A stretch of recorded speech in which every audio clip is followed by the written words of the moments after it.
Today we'll be starting off with transport systems in humans and animals. और main transport system क्या है? Blood. ठीक है. Blood को अभी हमने स्टडी करना. If we talk about the components of blood, blood consists of red blood cells, white blood cells, platelets, and plasma. Over half of the volume of the blood is made up of plasma, and the majority of the other half is made up of red blood cells. The remaining fraction consists of the white blood cells and platelets. ज़्यादातर जो है वो आपके पास red blood sales है, more than 80%. फिर आपके पास कुछ white blood cells आते हैं, फिर कुछ प्लेटलेट्स हैं. क्या इन तीनों का मुझे फंक्शन बताओ. Red blood sales, white blood cells, and platelets. Red blood cells carry oxygen around our body. Platelet cells. Um, red blood cells, Oh हाँ ठीक है. Okay. white blood cells are used to kill the bacteria, destroy the bacteria, and protect us from diseases, etc. और third क्या है? Platelets. Platelets blood clotting से हमें save करते हैं. Good. Like when we cut ourselves, they make blood clots. Now, if we talk about the component of blood, आपको यहाँ नजर आ रहा है. पहले आपके पास एक हिस्सा है प्लाज्मा. ठीक है. अब प्लाज्मा के अंदर भी हैव वाइट ब्लड सेल्स. ठीक है. प्लेटलेट्स, रेड ब्लड सेल्स और प्लाज्मा के अपने कंपोनेंट्स भी होते हैं. Basically this is the division. Red blood cells क्या हैं? Basically, they are the biconcave discs containing no nucleus but plenty of the protein hemoglobin. White blood cells are large cells that contain a big nucleus, and different types have a slightly different structures and functions. Platelets are fragments of cells, and plasma are the straw-colored liquids. If we look at human transport systems, red bloods or plasmas की बात करते हैं. Red blood cells are specialized cells which carry oxygen to the respiring cells. Now they are adopted for this function in three key ways. They are full of hemoglobin, a protein that binds to oxygen to form oxyhemoglobin, and they have no nucleus, which allows more space for the hemoglobin to be packed in. The shape of a red blood cell is described as being a biconcave disc, and this shape gives them a large surface area to volume ratio to maximize the diffusion of oxygen in and out. So this is what red blood cells look like. अब इसके अंदर ना कोई organelles है ना कोई nucleus है. क्यों? ताकि इसके अंदर ज़्यादा से ज़्यादा empty space रह सके, and this empty space can now contain large amounts of oxygen, और ज़्यादा से ज़्यादा ऑक्सीजन ट्रांसपोर्ट हो सके. ये बाइकनकेव भी इसलिए होती है, और इसका बिल्कुल जो साइज होता है वो होता है 7 माइक्रोमीटर, ताकि ये इजीली ब्लड कैपिलरीज के अंदर से भी पास कर सके. प्लाज्मा क्या है? Plasma is a straw colored liquid which the other components of the blood are suspended within. Plasma is important for the transport of many substances including carbon dioxide, जो कि waste product होता है of respiration dissolved in the plasma as hydrogen carbonate ions, and they are transported from the respiring cells to the lungs. Digested food and mineral ions भी इसमें होते हैं plasma के अंदर, which are the dissolved particles absorbed from the small intestine and delivered to the requiring cells around the body. Now, this plasma also contains urea, which is the waste substance produced in the breakdown of proteins by the liver. और ये urea हम excretion के अंदर भी पढ़ेंगे, that is also transferred through plasma. Hormones भी इसी plasma के अंदर होते हैं, which are the chemical messengers. इसको हम कोऑर्डिनेशन एंड रिस्पांस चैप्टर में देखेंगे. These chemical messengers basically perform all the nervous functions, controls our body, controls our responses, thinking and everything, जो कि ब्लड के थ्रू एंडोक्राइन ग्लैंड से target होते हैं डिफरेंट ऑर्गन्स या टिश्यूज में. एंडोक्राइन ग्लैंड से ये हॉर्मोन्स निकलेंगे और फिर टारगेट एरिया पे जाते हैं, जहां पर उन्होंने वो रिस्पॉन्स इनिशिएट करना होता है या अफेक्ट करते हैं. हीट एनर्जी भी आपके पास प्लाज्मा के अंदर होती है, which is also created in respiration. Respiration क्योंकि एक्सोथर्मिक रिएक्शन है, एनर्जी प्रोड्यूस तो हो रही है लेकिन साथ हीट रिलीज होती है, which is also transferred to the cooler parts of the body where the heat can be lost. तो प्लाज्मा सारी हीट स्किन के पास ले जाता है ताकि स्किन से हीट लॉस हो सकती है. फिर प्लेटलेट्स क्या करते हैं? Platelets are involved in helping the blood clot. Platelets are the fragments of cells that are involved in blood clotting and forming scabs where the skin has been cut or punctured. When the skin is broken, एक wound होता है वहां पे, and the platelets arrive to stop the bleeding. A series of reactions occur within the blood plasma, and the platelets release chemicals that cause soluble fibrinogen protein to convert into insoluble fibrin and form an insoluble mesh across the wound, trapping the red blood cells and therefore forming a clot. The clot eventually dries and develops into a scab to protect the wound from the bacteria entering. तो ये यहाँ पे सारे आ जाते हैं और यहाँ पे they start वो बाइंडिंग दोज फिब्रिनोजन प्रोटीन्स ताकि वो एक फिब्रिन की वॉल बना दें and to prevent any more blood loss, ताकि कोई और मजीद रेड ब्लड सेल्स आपकी बॉडी में से लॉस ना हो जाए। ये सारे activated blood cells red blood cells को जमा करके ये ब्लड क्लॉट यहाँ पे फॉर्म कर देते हैं। ये कौन करता है सारा काम? प्लेटलेट्स। समझ आ गई?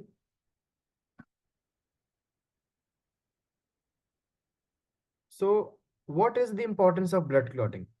Blood clotting prevents continued significant blood loss from the wound. Scab formation seals the wound with an insoluble patch that prevents entry of the microorganism that could cause infection. It remains in place until new skin has grown underneath it, sealing the skin again. White blood cells and immunity. Can you tell me what is immunity और white blood cell का क्या role होता है in immunity? Immunity is to protect ourselves from the pathogens and the bacteria. और white blood cell जो bacteria आते हैं उसको अपने साइटोप्लाज्म को अपने साइटोप्लाज्म का शेप चेंज करके उनको इंगल्फ कर लेते हैं और उसके बाद फिर एंजाइम्स की हेल्प के थ्रू उसको डिस्ट्रॉय कर देते हैं। Good. बहुत अच्छा। White blood cells are a part of body's immune system, and these specialized cells defend against the pathogenic microorganisms. Now there are two main types white blood cells की, एक होती है phagocytes and the second one is lymphocytes. Phagocytes carry out phagocytosis by engulfing and digesting the pathogens. Phagocytes have sensitive cell membranes that can digest chemicals produced by the pathogenic cells.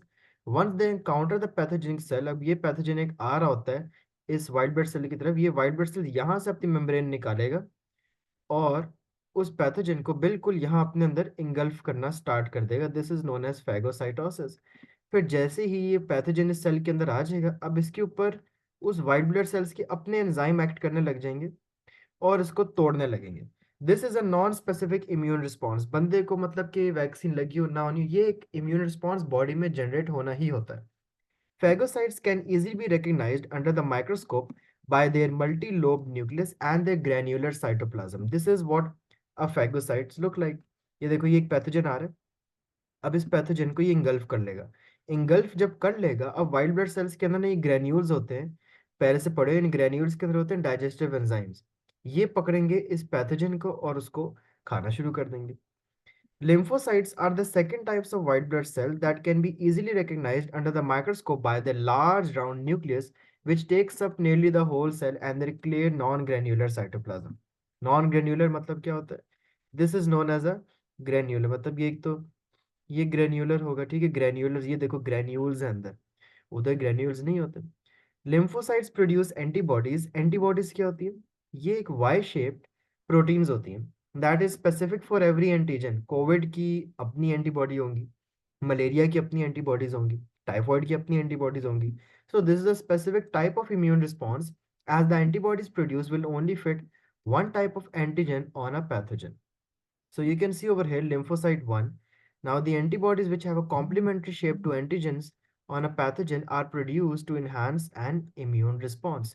This is known as an antibody antigen complex. ये सारी हमने आगे ही पढ़नी है, जब ये antibody सारी कैसे लग जाती हैं एंटीजेंस के ऊपर, ये भी हमने सारा कुछ पढ़ना है in a specific chapter as well.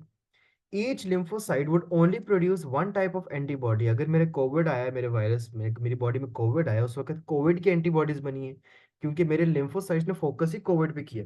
तो जो सारी एंटीबॉडीज बनी है वो भी मेरे कोविड की एंटीबॉडीज ही बनी है by my lymphocytes. Now these antibodies attach to the antigens and cause agglutination which is clumping together. ये आके पैथोजन के ऊपर लगना शुरू हो जाती हैं और उस पर अटैक करती है। This means the pathogenic cells cannot move very easily, and at the same time, chemicals are released that signal phagocytes that there are cells present that need to be destroyed now. Now, these antibodies enhance the activity of phagocytes and can cause agglutination or clumping of pathogens. Lymphocytes also produce antitoxins to neutralize the toxins released by pathogens. कुछ pathogens toxins भी release करते हैं। उन toxins को neutralise करने के लिए हम क्या बनाएंगे? एंटीटॉक्सिन। ये भी क्या बनाती हैं? अनदर टाइप ऑफ lymphocyte, जिसको डिटेल में भी देखेंगे। What is immunity? Immunity, a body's immune system is highly complex. जिसके अंदर white blood cells are obviously playing the main component and the main role. Once a pathogen has entered the body, the role of the immune system is to prevent the infectious organism from reproducing और उसको destroy करना जरूरी है. An organism has immunity when they have sufficient levels of antibodies to protect it from a particular disease, and as a result, they do not suffer from the disease or its symptoms. The stages of infection and the subsequent immune response are as follows. Number one, first the pathogen would enter the bloodstream और multiply करने लग जाएगा। जब वो multiply करता है तो वो थोड़े से टॉक्सिन रिलीज करता है। जैसे बैक्टीरिया है, बैक्टीरिया तो टॉक्सिन ही सीधा पेशेंट को सिम्टम्स होंगे। फैगोसाइट्स इस पैथोजन को इनकाउंटर करते हैं, उसको इंगल्फ करते हैं और डाइजेस्ट करते हैं। इसको हम क्या कहते हैं? फैगोसाइटोसिस। ये नॉन स्पेसिफिक इम्यून रिस्पॉन्स है। नॉन स्पेसिफिक क्या होता है? What does non specific mean? Can you tell me?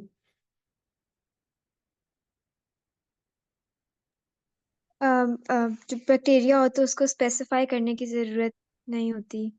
Exactly exactly, मतलब कोविड आए या कोई बैक्टीरिया है, कुछ भी है, मेरे फैगोसाइटोसिस ने ये देखने बंदा है, कौन सा है ये नहीं है। फैगोसाइटोसिस एक होता है स्पेसिफिक रिस्पॉन्स, जो भी हम पढ़ेंगे आगे, वो एंटीबॉडीज वाला है।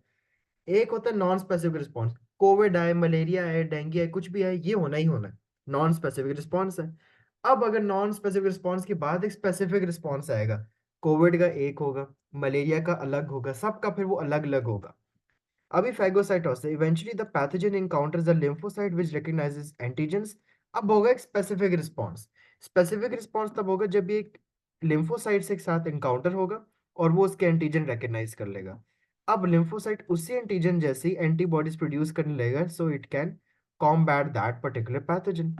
लिम्फोसाइट जब एक दफा समझ लेते कि हाँ भाई मैंने तो सही उसकी कॉपी बना ली उसको मारने के लिए, अब मैं अपनी भी कॉपीज बनाता हूँ ताकि आने वाले भी पैथोजेंस और बाकी बॉडी के पैथोजन से भी अब हम लड़ सकें, क्योंकि मेरा एक जो प्रोडक्ट है वो तो सही बन गया, मतलब मैं बाकी भी सही बना लूंगा।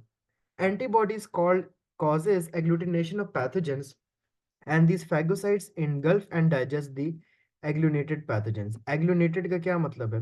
lymphocytes ने एंटीबॉडीज बनाई, ठीक है, एंटीबॉडीज बनी स्पेसिफिक, अब वो स्पेसिफिक एंटीबॉडीज ने इन पैथोजेंस के ऊपर ना मार्कर लगाना शुरू कर दिया। ठीक है, ये मैंने एंटीबॉडीज लगना शुरू हो गई किस पे जाके? पैथोजेंस को। पैथोजेंस पे जब ये लग जाती हैं जाके, व्हाइट ब्लड सेल्स को नजर आ जाती हैं दूर से। व्हाइट ब्लड सेल्स की बेसिकली एंटीबॉडीज हेल्प करती हैं। सबको लगता है कि एंटीबॉडीज खुद डिस्ट्रॉय करती हैं जैसे लिम्फोसाइट्स या वो व्हाइट ब्लड सेल्स करते हैं। असल में ऐसा नहीं होता। एक तो होता है नॉन स्पेसिफिक रिस्पॉन्स। फैगोसाइटोसिस के लिए नॉन स्पेसिफिक रिस्पॉन्स क्या होता है कि दूर से व्हाइट ब्लड सेल्स को आ जाता है नजर। स्पेसिफिक रिस्पॉन्स कब होगा? जब नजर नहीं आ रहा, तो एंटीबॉडीज प्रोड्यूस होंगी और आके उस पैथोजन पे लगेंगी कि इधर आओ भाई, हम इधर हैं, हमारे पास आओ। वो दूर से बुलाएंगे और अब those lymphocytes by producing those antibodies, they now call the phagocytes, ताकि वो आके डिस्ट्रॉय कर दे। अब जब पेशेंट एक दफा रिकवर हो जाता है, क्या उसको दोबारा कोविड नहीं हो सकता? हो सकता है, लेकिन हमने एंटीबॉडीज जो होती हैं, जब हमारी एंटीबॉडीज बनती हैं, दो किस्म की बनती हैं। एक होती है प्लाज्मा सेल्स जो उस वक्त यूज होती हैं, दूसरे होते हैं मेमोरी सेल्स। मेमोरी सेल्स क्यों होते हैं? जैसे बचपन में हमें इतनी वैक्सीन लगी हुई है, टीबी की लगी हुई है, अब जैसे ट्यूबरक्लोसिस की आपको वैक्सीन लगी हुई है at exact 16 weeks of birth, हम सबको लगी हुई है। अब वो अगर कभी टीबी आता है, ठीक है, तब भी फाइट कर लेगा। अब अभी मुझे कोविड आया, कोविड के वक्त पे मेरे पास दो तरीके हैं। या तो मैं जल्दी से एंटीटॉक्सिन लगा लूं, वो तो प्लाज्मा है, आइंदा कोविड आएगा तो मैं दोबारा इन्फेक्ट हो जाऊंगा। या दूसरा तरीका क्या है कि मैं मुझे वैक्सीन लग जाए। वैक्सीन लग जाएगी तो आने वाले के लिए मेरे अंदर मेमोरी सेल्स बन चुके होंगे कि ठीक है भाई अभी कोविड मार दिया, आइंदा भी आएगा तो फिर भी हम देख लेंगे, इनकाउंटर दोबारा होगा तब भी देखा जाएगा। उसको हम कहते हैं secondary immune response.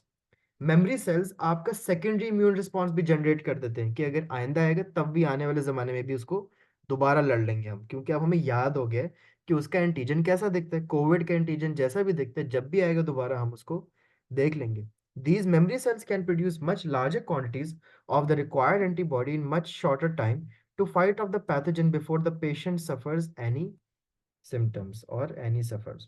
Got it? Yes sir. Vaccine क्या होती है?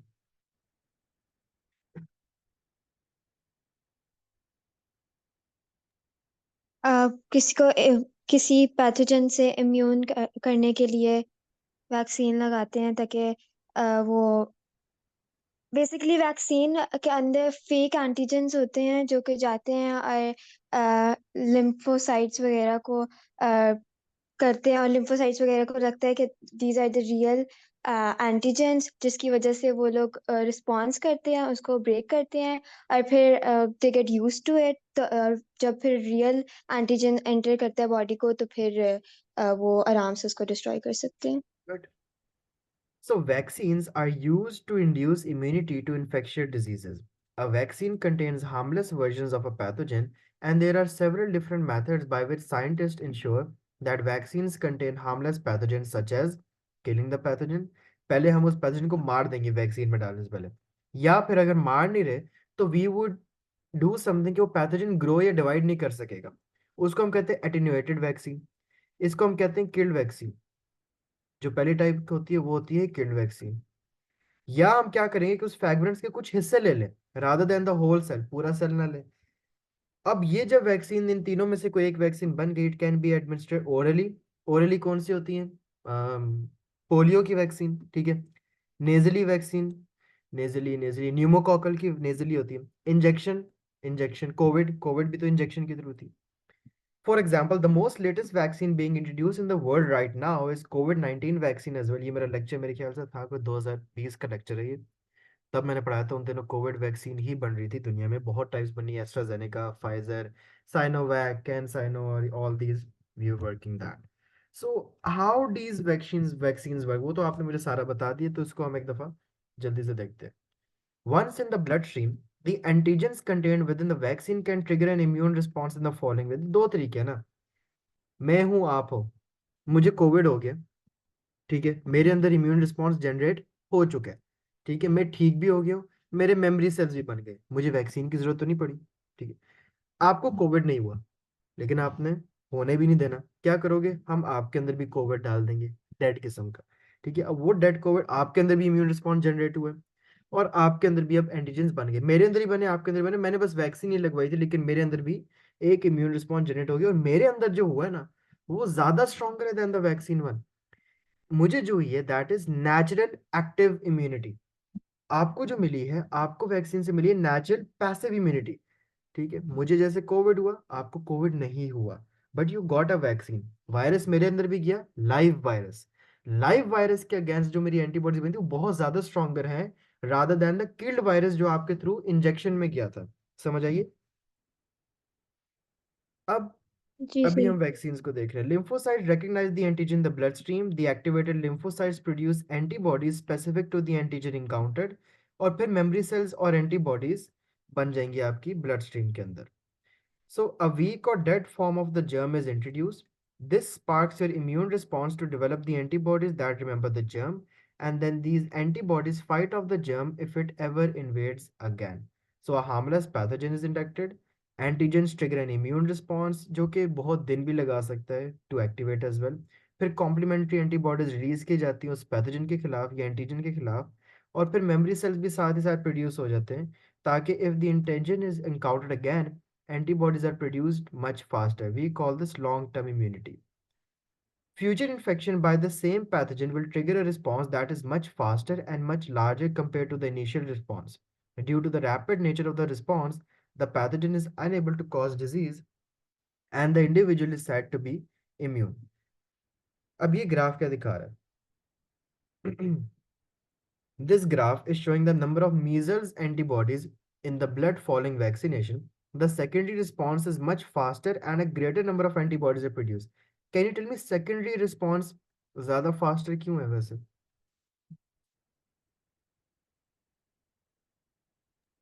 क्योंकि इसमें जो एंटीबॉडीज होती है वो ज्यादा जल्दी प्रोड्यूस होती हैं।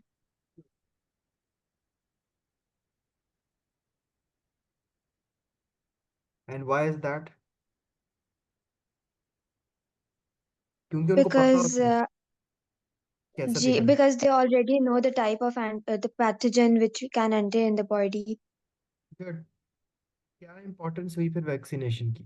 Vaccines not only protect the vaccinated individuals, they also reduce the likelihood that an infected individual will spread the pathogens to others. If a large proportion of the population is vaccinated, it is unlikely that an unvaccinated individual will become infected with the pathogen. इसको हम herd immunity कहते हैं। कि आप देखो, herd immunity क्या है? एक लार्ज, जहाँ पे बहुत ज्यादा केसेस आ रहे हैं, उन सबको ये क्वेश्चन आ चुके हैं वैसे, ठीक है, एक लार्ज प्रोपोर्शन ऑफ पॉपुलेशन को वैक्सीनेट कर देता हूँ, मुझे पता लगता है यार डीएचए के इस फेज में बहुत ज्यादा केसेस आ रहे हैं, बजाय ये कि डीएचए से बहरिया टाउन जाए, मैं डीएचए के उस ग्रुप ऑफ पीपल को, उस जगह के सारे लोगों को हर्ड इम्यूनिटी दूंगा, मतलब एक को इम्यूनिटी नहीं, एक हजूम में उन सबको इम्यूनिटी दूंगा एक ही दिन में, ताकि एक साथ सब में रिस्पॉन्स जनरेट हो और चांसेस ही ना रहे ट्रांसफर के भी। This can prevent the spread of the disease. Vaccines have reduced the cases of certain diseases drastically or even eradicated many diseases worldwide as well, which include smallpox, measles, mumps, tetanus, amongst many others. There are hopes for the future eradication of several other diseases through vaccination programs as well. कुछ तो eradicate हो गए, ठीक है। Can you tell me the difference between elimination and eradication of a disease? Elimination means के बिल्कुल finish हो गया है, इरेडिकेशन मीन्स के चांसेस हैं फिनिश होने के, प्रॉपर अभी पूरा फिनिश नहीं हुआ। नहीं, एलिमिनेशन होता है कुछ जगहों से खत्म हुआ है, कुछ जगहों से नहीं हुआ।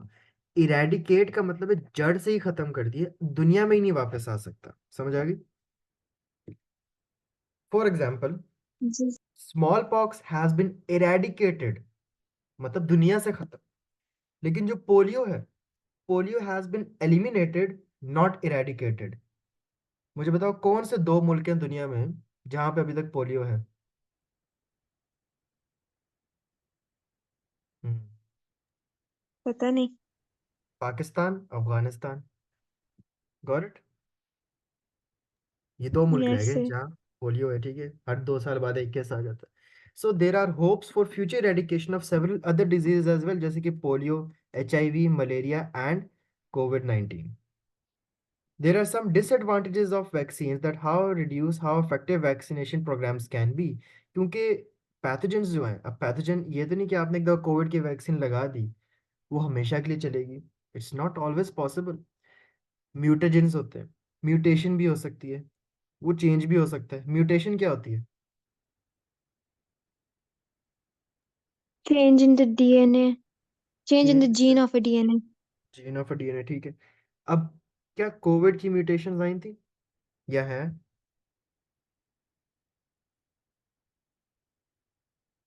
बहुत सुनने में आया था, ठीक है। कोविड का कौन सा वेरिएंट आ गया, वो वेरिएंट क्या थे वो जो न्यूज आती थी, इंडिया वेरिएंट आ गया, डेल्टा वेरिएंट आ गया, फिर पता लगा जनाब बी वेरिएंट आ गया, फिर एक साल बाद पता लगा ओ ओमिक्रॉन वेरिएंट भी आ गया कोई। What are these variants? फिर पता लगा कि यार वो जो एस्ट्राजेनेका वैक्सीन थी वो डेल्टा वेरिएंट के लिए थी, लेकिन जो फाइजर थी वो डेल्टा वेरिएंट और ओमिक्रॉन वेरिएंट दोनों से बचाती थी। कुछ लोगों को दोबारा कोविड हुआ, कुछ को नहीं हुआ। ये सारा क्या चक्कर है? म्यूटेशंस, ठीक है, म्यूटेशंस है। एक वैक्सीन सारे कोविड पे नहीं चल सकती, कोविड म्यूटेट भी किया, कुछ होते हैं जो म्यूटेट नहीं किए खत्म हो गए दुनिया से। फिर साइड इफेक्ट्स भी हो सकते हैं वैक्सीन के, ठीक है, एक तो म्यूटेशन एक इशू है, फिर एक साइड इफेक्ट्स भी है, लोगों को बुखार नहीं हुआ, ठीक है, बुखार भी हुआ था लोगों को कोविड के बाद। पोलियो की वैक्सीन है, पोलियो की वैक्सीन गला खराब हो जाता है पता नहीं क्यों, ठीक है। और क्या साइड इफेक्ट हैं? मीजल्स है, मीजल्स, मीजल्स की वैक्सीन लगने कुछ लोगों को वो ना रेड स्पॉट्स या रैशेज हो जाते हैं, साइड इफेक्ट्स कहते हैं उसको। एडवांटेजेस क्या हैं वैक्सीनेशन के? Diseases that were once common are now fairly rare due to widespread vaccination, for example polio and measles. epidemics can be prevented in large numbers of population that is vaccinated. Disadvantage क्या है? Vaccine doesn't always give immunity and there can be side effects as well, जैसे कि swelling, rash और seizures भी हो सकते हैं। Can you tell me what is the difference between epidemic and pandemic? और कोविड क्या था?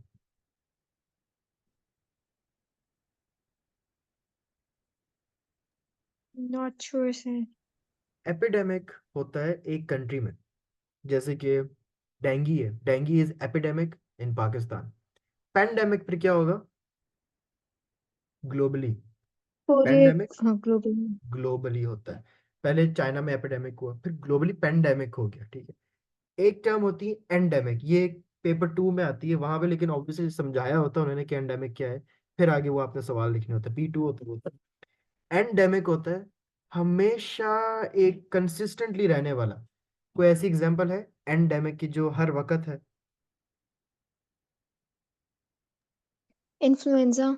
इन्फ्लुएंजा, गुड जॉब, इन्फ्लुएंजा बहुत अच्छी एग्जांपल। फ्लू, फीवर, नजला, जुकाम, खांसी, ये क्या है? इन्फ्लुएंजा की टाइप्स है सारी। गुड जॉब, एंडेमिक कहते हैं उसको, ठीक है। अब स्टार्ट करते हैं द हार्ट। थोड़ा बोरिंग है, थोड़ा पुराना टॉपिक है, इसको भी देख लेते हैं। लेबलिंग आती है, याद है?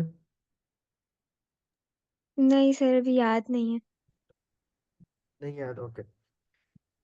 ये क्या है? लेफ्ट एट्रियम, लेफ्ट वेंट्रिकल, ये राइट वेंट्रिकल, राइट एट्रियम। होता क्या है?